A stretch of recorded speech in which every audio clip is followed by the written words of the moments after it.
As a marketing leader or a growth leader, how do you know what to focus on? How do you know what should be your Northstar metric? To start to uncover even your options for figuring out the metric to focus on, I like to do it with one exercise, which is mapping your funnel. So I'm gonna go through an example of how to map the funnel for an e-commerce company and then a B2B lead generation company to help you figure out how you can do it for yourself.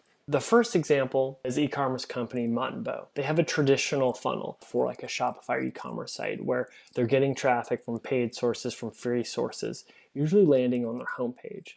And then from there, it's going to a collection page where you can shop by product, and then ending up on the product detail page. And here they have a decent price point, so they have some nice areas to identify trust signals with reviews and user-generated content. One key insight is they found that with trying jeans online, it can be very difficult. So they're also optimizing for you to know about their home try-on program to remove that objection they have. So that could potentially be their leading indicator. But how do you quantify where you should focus? So you know the funnel, but what are the numbers that show you what to focus on?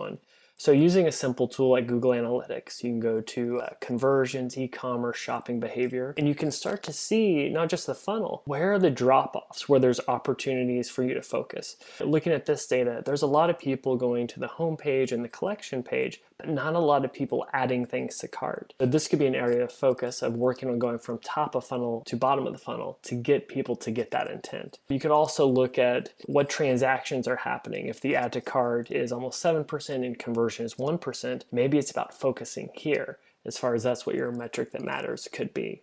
So as far as looking at the options for an e-commerce company, here's a traditional funnel and like the 5 metrics you might focus on.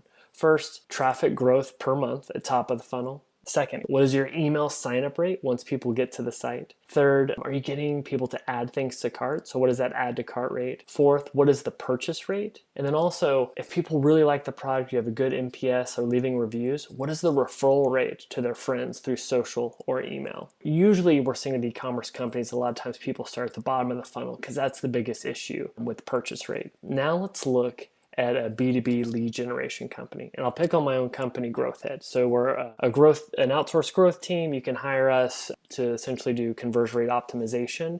And our funnel is very simple, right?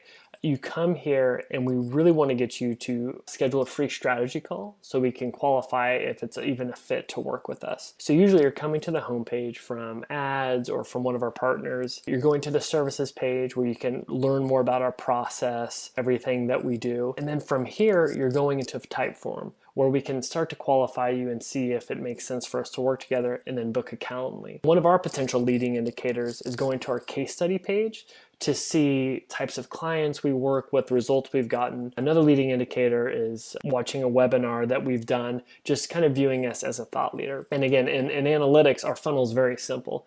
It's going from our website to then filling out a form. But let's look at what happens from online to offline with us and with a lot of B2B lead generation companies. It starts with traffic growth per month, similar to e-commerce. Are we growing at the top of the funnel? What is our lead conversion rate as far as traffic that comes in, who's actually wanting to book a strategy call with us? And then of that, how many qualified meetings have we booked? Because as we get information, we can quickly see if we're going to be a fit for somebody or not. And then after we qualify them and get the call, we also want to make sure they understand our process and how we work as a growth team. So are they actually downloading the content we send them and reading it? And then from there, are they going from a lead to an actual client? So what is that close rate and also that time to close? So for us, one thing we really care about is getting in front of the right clients. So right now, qualified meetings booked, what that percentage is one of the metrics that we're focusing on.